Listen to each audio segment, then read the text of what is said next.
And I said, come over, just come on over, you'll say. Yeah. Good morning, ladies and gentlemen, and welcome to the Town of Portland weekly podcast. Although we, because of scheduling problem, we didn't have a podcast last week, but we're back on board again this week. This is episode 12, and with us today, as our usuals, we have our Chatham Health Director, Mr. Russell Melmed, who is on the line, as well as our Fire Chief and Public Works Director, Mr. Bob Shea. And Susan will be joining us momentarily. She is actually in line getting a COVID test over in Middletown at the Walgreens pharmacy. So, welcome all. Welcome, Russ. How you doing? They keeping you busy? Busy as ever. Yes. I feel like I'm cheating almost when I work, less than 50 hours a week lately, since during the peak of the first wave of the pandemic here, it was felt like nonstop work. So now when I'm under 50, I feel like, boy, this is like a vacation. What's going on? You don't know what to do with your spare time. Right, with all that free time. Yes, exactly. So anyway, I think, the governor's been doing his weekly press briefings in the evening, and it looks like Connecticut is going in the right direction, as well as New York and so forth. But I can't say that much for the rest of the country. So give us the update on what's happening here in Connecticut and the Chatham Health District. Sure. So we're doing very well in the state of Connecticut and in Chatham Health District, especially. Largely, I would say, we seem to have, in the month of June, at this point, broken most of the chain of transmission. We are seeing very few cases. In the month of June, to date anyway, across Chatham Health District, we've only had 10 cases. Compare that to May, where we had 84, and April, where we had 159. And you can just kind of see that the trajectory is certainly good. In Portland in particular, in the month of June, we've only had one case. That's great. That doesn't mean that there aren't a few others out there, especially family members sometimes of a person who's been sick, won't get tested. They'll just stay home, even if they are sick. But we really aren't seeing a lot of COVID-19 activity in the community right now, which is great news. Testing is up. We are seeing a lot of testing and very few cases, and that's exactly what we were hoping for. So just to give you some numbers, in Chatham Health District, in the month of April, when we had our peak of our wave, we only tested across Chatham Health District 761 people, and 20% of those came back positive. Benchmark is we want to see fewer than 10% of tests coming back positive. That lets us know that we have adequate testing capacity, that anybody who might be sick or exposed can get a test and is getting tested. And so that we can find everybody who may be sick and get them the right messages about staying home, reach their contacts, and let their contacts know that they might have been exposed and to self-quarantine. So in April, we had 20% of our 761 tests were positive. Then jumped to May, we had 1,933 tests, and only 6% were positive. And June to date, we've got 1,722 tests, and only 1.3% are positive. So this is all great news for us. So we're testing more, we're seeing fewer cases, and as difficult as April and May have been, as we're all staying home, and many of us were not going to work, and as much of a struggle as it's been to go through a deliberate and slow, phased approach to reopening. Right. Can't emphasize enough how successful that approach has been. It really has. When you look, it's wearing masks, staying out of large groups, especially indoors, putting in place all the necessary protective measures for businesses before they reopen.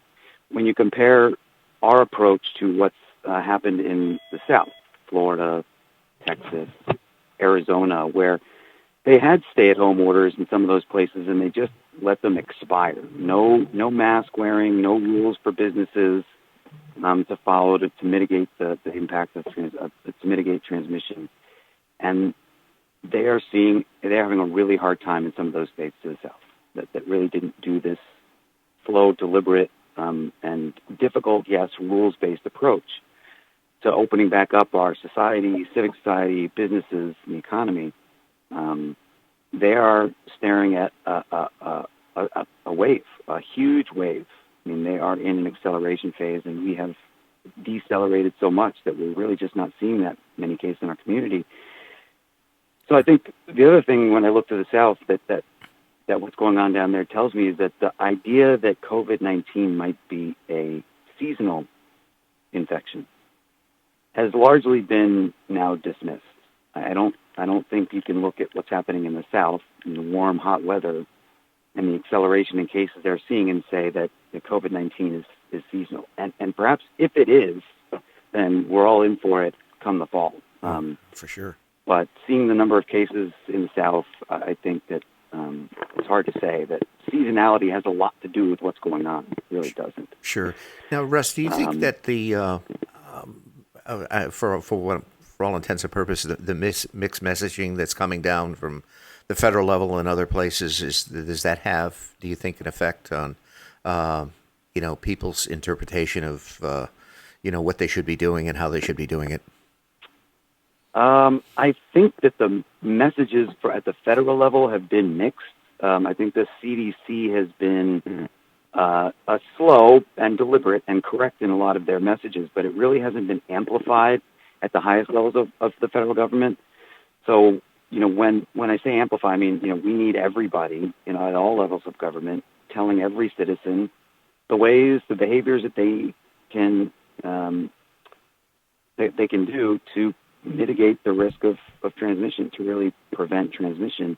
So we are seeing some mixed messages. It does make it difficult.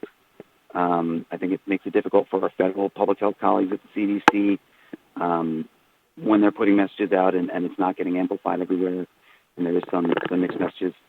But, in Connecticut anyway, we're seeing the messages from the CDC being amplified by the State Department of Public Health, by local health departments, by our governor, really across the board, and people are paying attention. Sure, absolutely. I go out and about, and I see people wearing masks. Right. A few weeks ago, and we continue to see some protests for racial discrimination. And I see pictures of a lot of people wearing masks. Most people wearing masks. Most people trying their best to stay 6 feet apart. And we haven't seen spikes in cases as a result of those protests locally. Right. So I think that's good news. Right. No, I was last week. We had our Black Lives Matter, and for all intents and purposes, I guess it was a demonstration down in front of the Brownstone School, and all the Board of Selectmen were there, and they issued a racism proclamation and all that kind of thing. And for the most part, everybody was complying, not only staying socially distanced, but everybody was wearing a mask, and I think that's evident. And I mean that's great for Connecticut too, because obviously, we are in the reopening process, and the fact that the businesses and so forth are, getting back opened up, and our numbers are still going in the right direction. That says a lot. That's right. And I just to piggyback on something you just said there, Dave. Going to large mass gatherings is something I would still discourage people from doing. I understand racism is a public health crisis.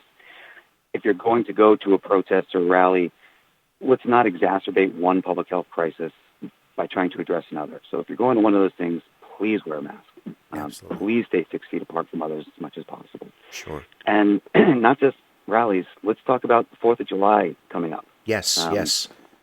Where people, if it's nice weather, like it has been, people are going to be going to parties. People are going to be going to barbecues. There is still a restriction on outdoor social gatherings. So pay attention to the governor's the numbers on that. You can go to a gathering, and you can go to a gathering of a fairly substantial size, but please do it as safely as possible. If you're outside and you can stay 6 feet away from everybody, you don't necessarily have to wear a mask, but only if that can be assured. If you're at a party, the pool party, and everybody's crowded around the pool deck, wear a mask. Sure. If you're going to go to a barbecue, bring your own food. What we really want to avoid is people throwing caution to the wind and putting a big plate of burgers and hot dogs where everybody's grabbing from the same plate. Mm-hmm. ban the bowl of chips and salsa. Ah, I mean, yes. I love chips and salsa. Let's ban the bowl of chips and salsa. Have one person who's designated to serve things. That person washes their hands right before they're serving anything. Wears a mask while they're doing it. And gloves if possible. Gloves are great, but just good hand hygiene is fine. Washing your hands, use hand sanitizer. Don't touch your face. Those parties and those gatherings people are going to go to, just like we're not going back to work, and we're going back to work, and it's not the same as it used to be. Right. We can go to gatherings, but don't expect it to be the same as it used to be. We're not in a period where there is no COVID-19, and we certainly don't want big parties and gatherings to trigger. This is the concern. We don't want them to trigger widespread community transmission here. Sure. We really don't have widespread community transmission in Portland or across Chatham Health District anyway at this point. I can comfortably say that, but we don't want those gatherings to trigger widespread community transmission.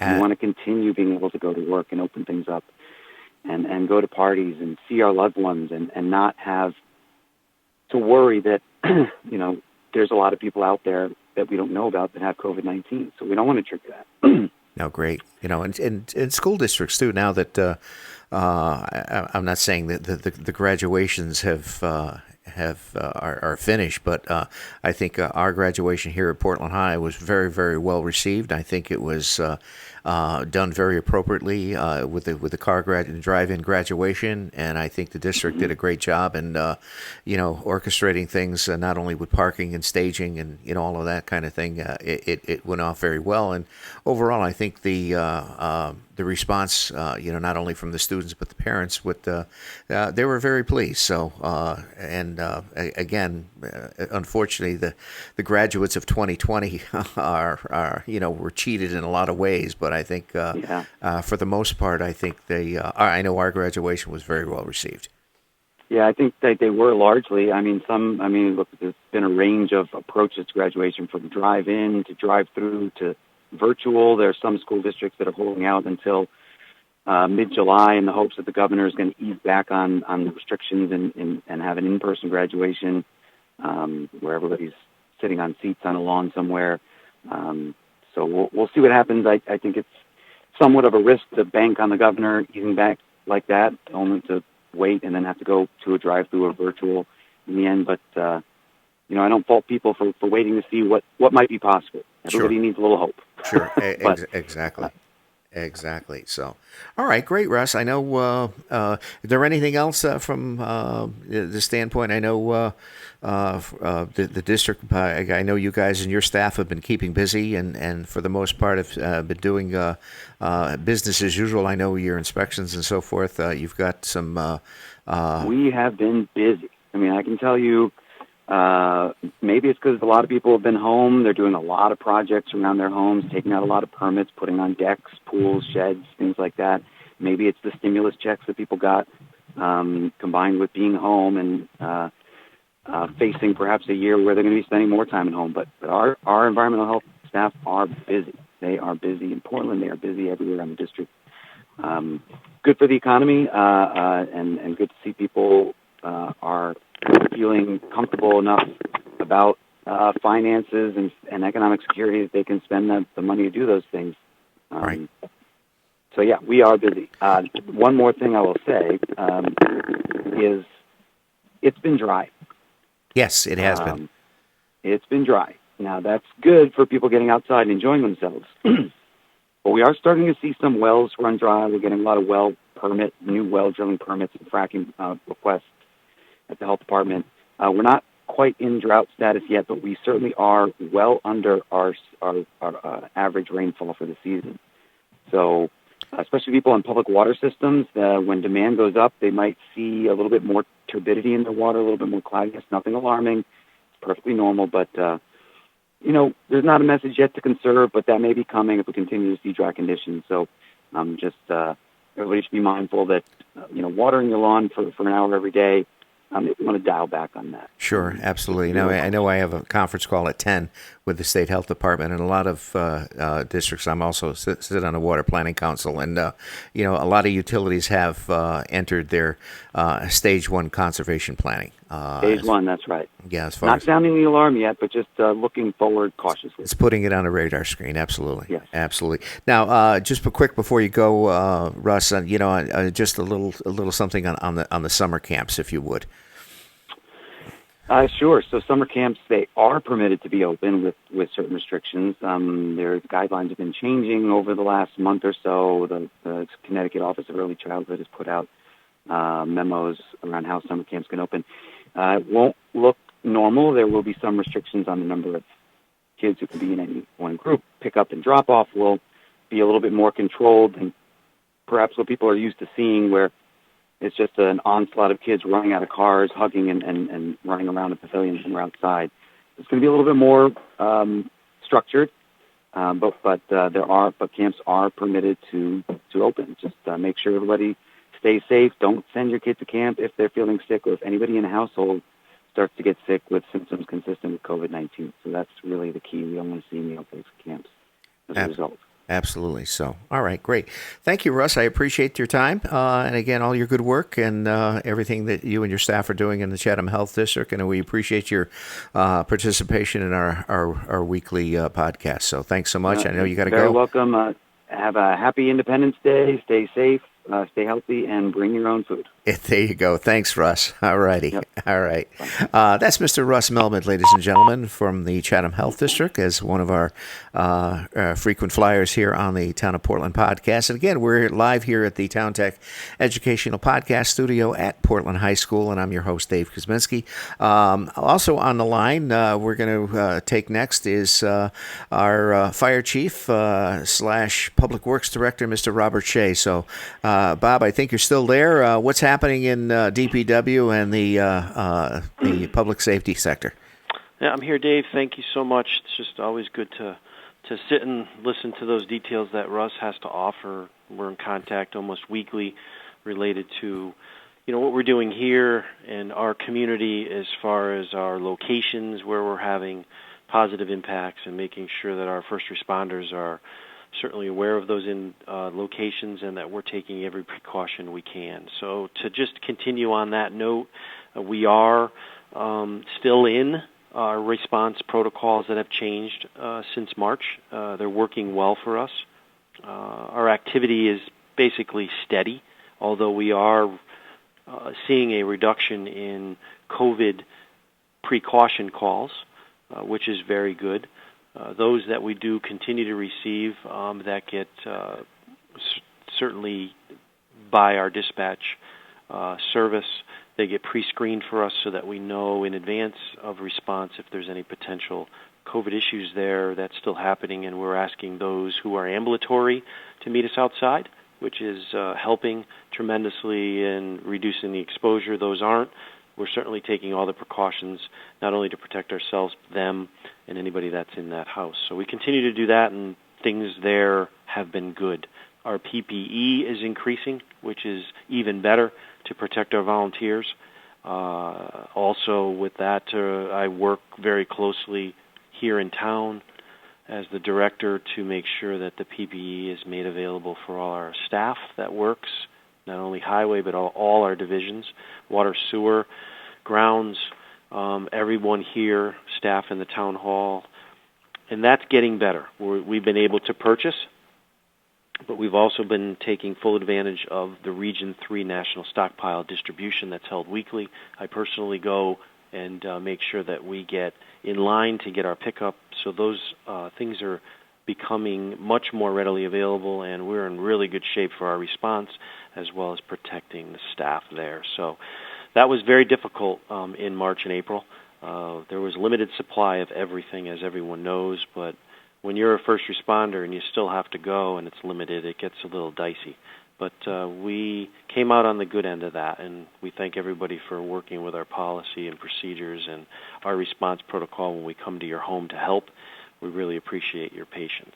Yeah, exactly. And people don't realize. You say, "Oh, I have some masks." Well, the masks, as far as they're consumables, they're disposable, and you don't want. It's just like you don't want to keep wearing the same rubber gloves or the same. Yeah, we go through gloves and masks, and every call they go off, they go into a biohazard bag, and they're properly disposed of.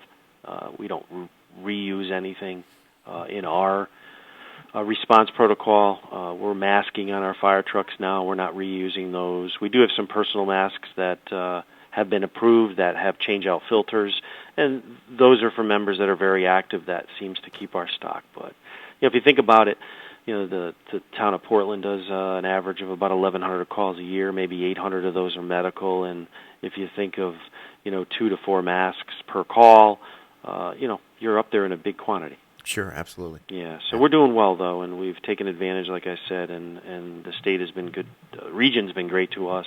Russ has helped us through Chatham in the very beginning to get us some supplies, but all in all, we're good.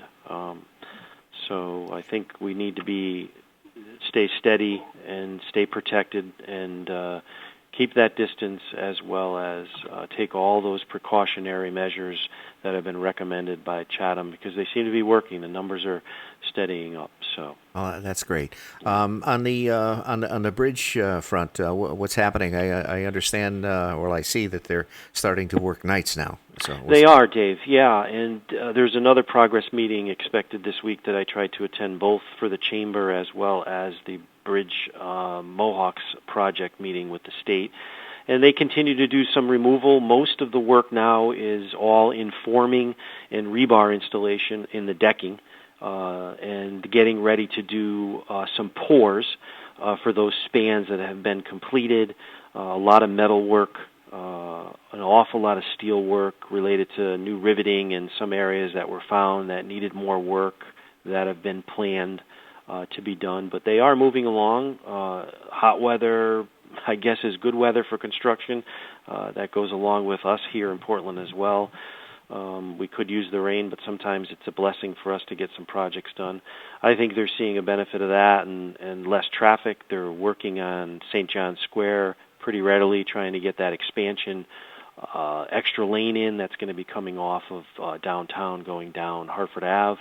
That looks like that is moving along. They're doing a bunch of utility work now in that area. That's a maze of utilities related to water and sewer and electric.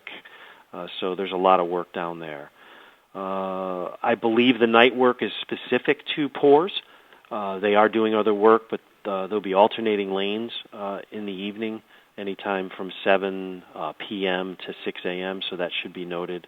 And occasionally there is alternating lanes to move some of the bridge deck, which most of that is done, off of the bridge, so they do take a lane, and there's been many phone calls related to 10 or 15-minute interruptions, but they certainly do that as quick as they can. Sure. So I think that's where we are. The plan out is no work for, I believe, July 5th, but it looks like there might be some small work actually done on the highway on the holiday of July 4th, and it looks like just some paint removal that would be over the span in the areas of the Connecticut River.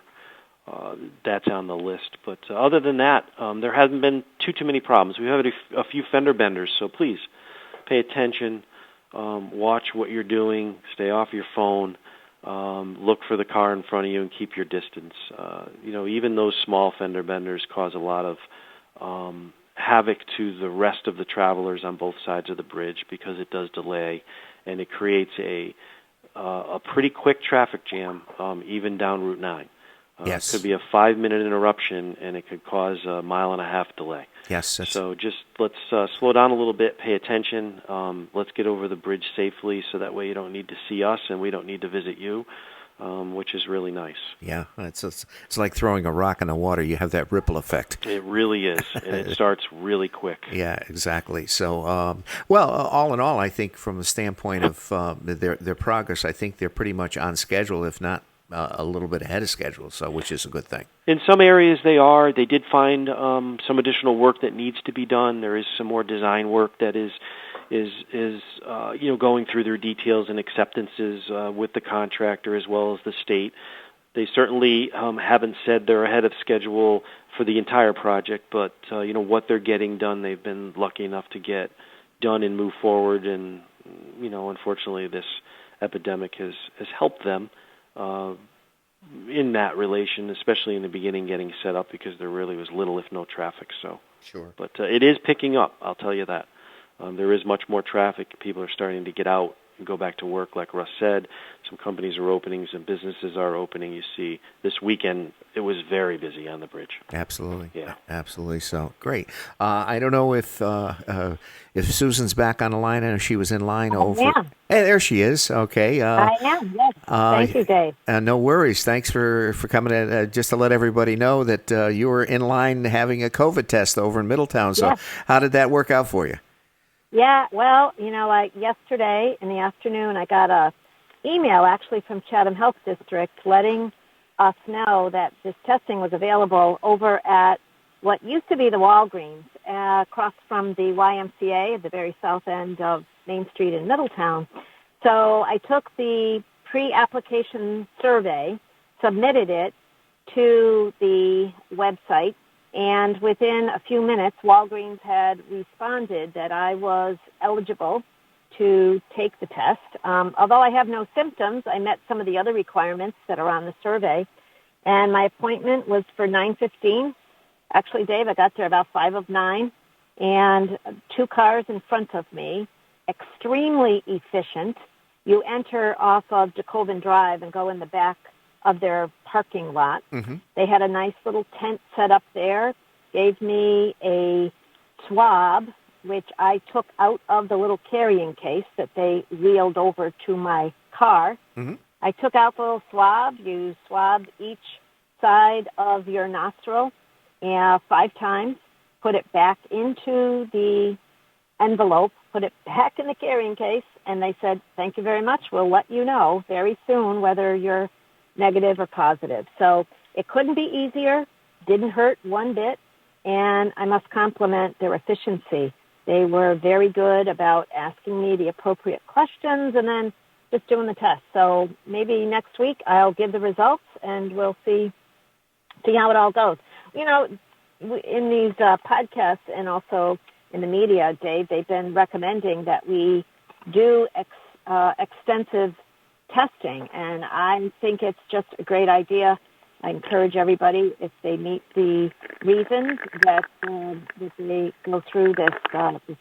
And we'll see if we can't conquer this COVID-19. I'm listening to Russ a few minutes ago. Connecticut's doing well, but Yes. we can't let our guard down. We have to continue to practice the social distancing, appropriately wearing the face coverings.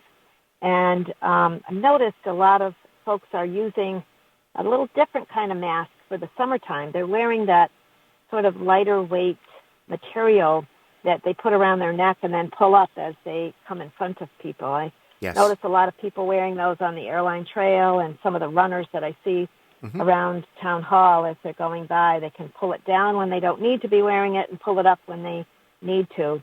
It's a great idea to have that precaution. Nobody wants to get sick, and we certainly don't want to, if we are unknowingly, unwittingly positive, give COVID-19 to any of our friends or loved ones. So Absolutely. I encourage everybody to take part. Oh, absolutely. And, as Russ said, I think, you and I were both at the, the rally on Sunday and so forth, and everybody stayed socially distanced. And the Juneteenth. Yes, the that's Juneteenth. right. And everybody stayed socially distanced, and everybody was wearing a mask. And when you guys did your proclamation, that was great. It came off really well. Yeah, and it was a wonderful event to commemorate the date of the end of slavery, June 19th in 1865, where people in Texas received notice that slaves were no longer were to free.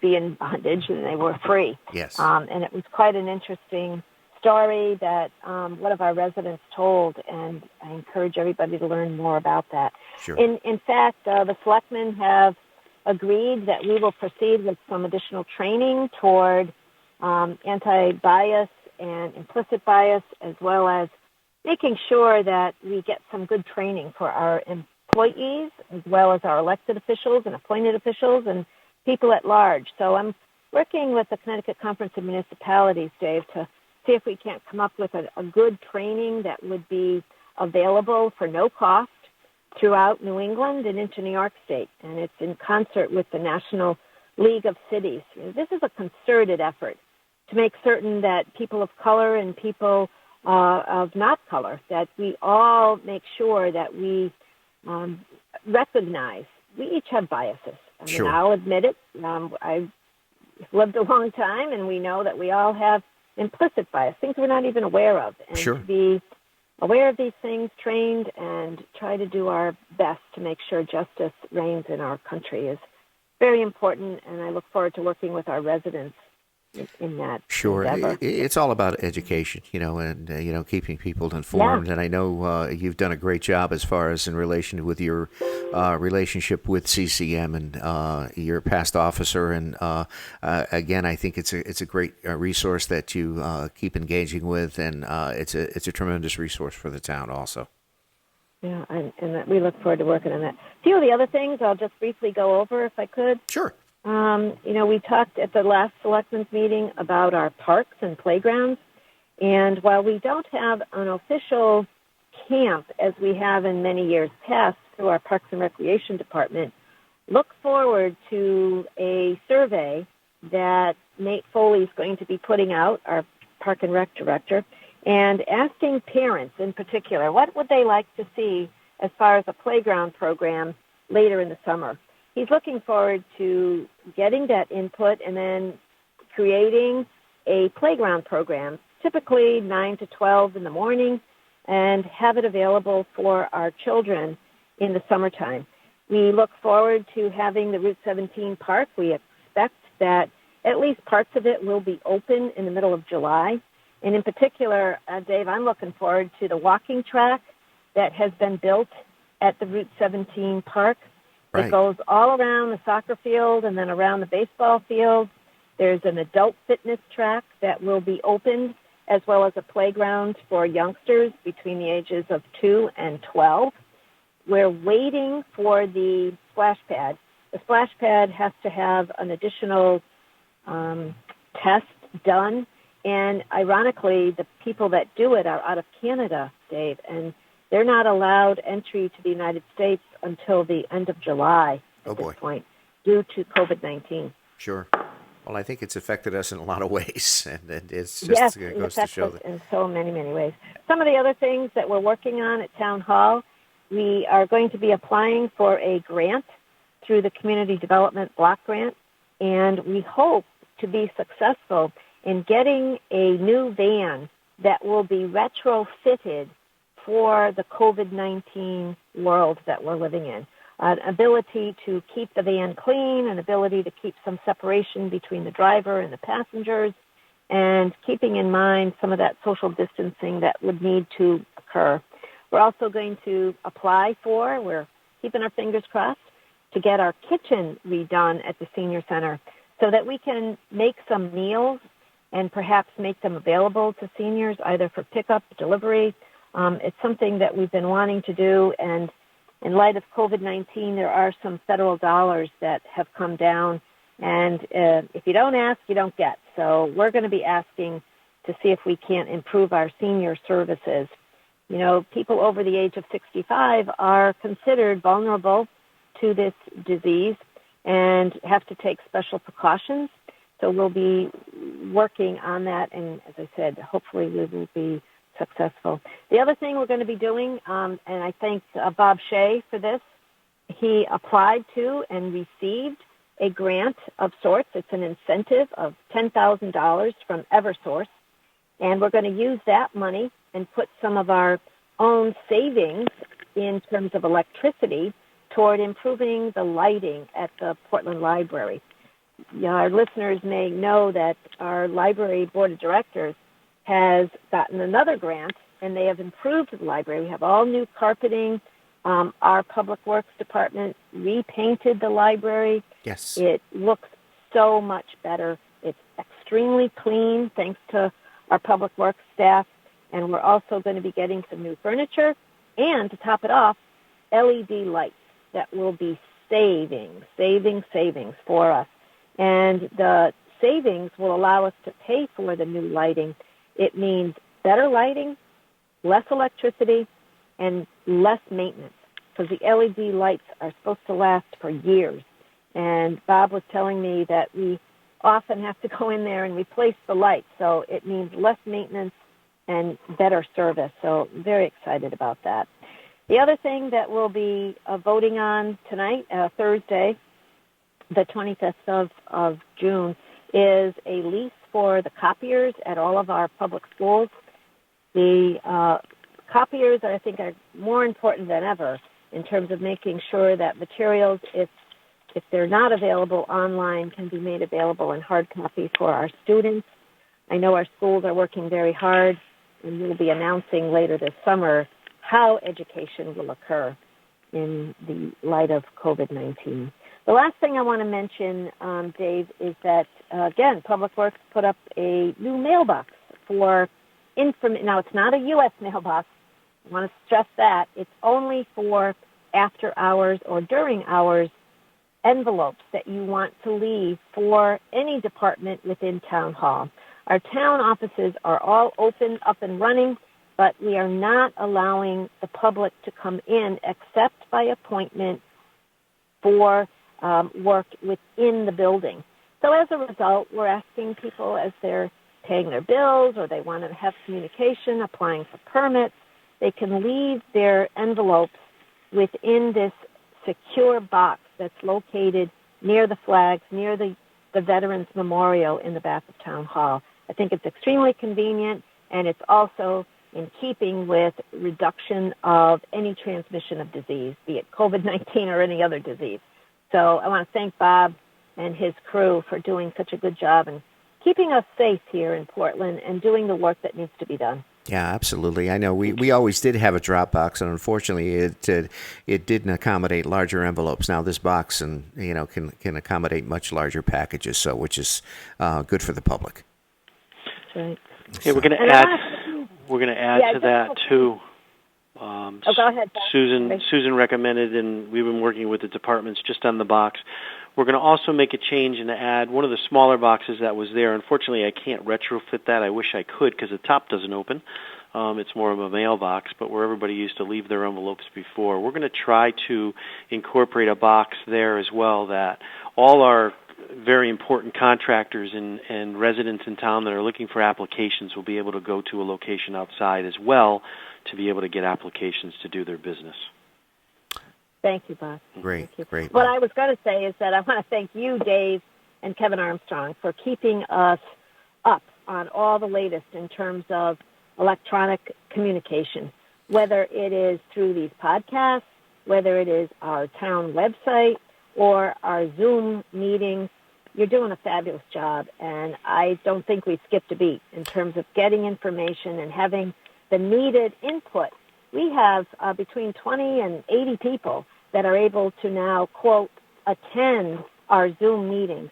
And I know we get hundreds of people listening to the podcast, so we're going to continue to do this, and I enjoy the feedback that we get from our residents. I know that we're doing a good job, but I know we can always do better. So Sure. Please give us some input by email or whatever it might be. Drop us a note in our new box. Sure. Any suggestions are welcome. Kevin's here with the studio in the studio with me now. We're going to get starting on post-production after we go off air and so forth. But we also, with the amount of changes and so forth that are coming down on the website, we have two of our town tech students that are basically that's keeping them very, very busy. So, the town tech students are a valuable resource, to keeping things up to date and going from there. So we're all, like I say, it's a team effort. So thank you, Dave. Okay, I think that about wraps it up. Bob, unless you have anything else, No, just Dave. Just two real quick things.